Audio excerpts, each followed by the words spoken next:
Une caravane en liesse traverse plusieurs quartiers de la commune de Khoyogui. Et au cœur de ce déferlement populaire, Paul Hunkwe fait son entrée dans la cour de l'école primaire d'Outou Centre. Des artistes chauffent la foule.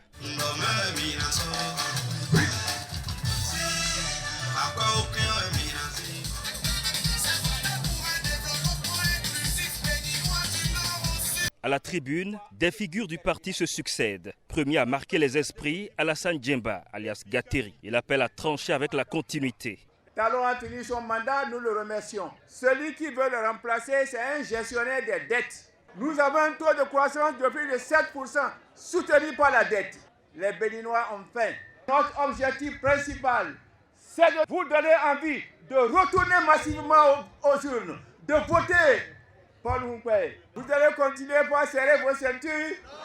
Vous allez continuer par payer plus d'impôts. Vous allez continuer par chômer. Même tonalité chez le colistier du candidat. Ils ont peur.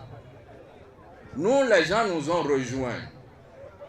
Mais les autres, c'est du mercato. Ils sont obligés de nouer des alliances incestueuses. Ils ont fait leur sondage. Ils ont compris que la continuité ne saurait régner au Bénin. On ne peut pas finir de serrer les ceintures et aller prendre des fils de fer.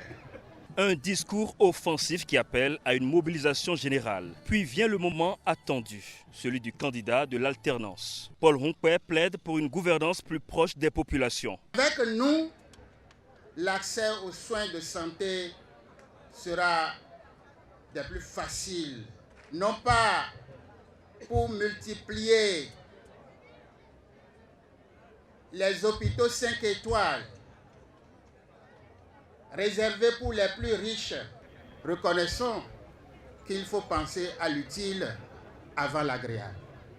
J'ai été marqué lorsqu'une femme, après avoir accouché, perdait du sang. Elle était morte, faute d'assistance. À Doutou, le FCBE lance une campagne tournée vers la rupture.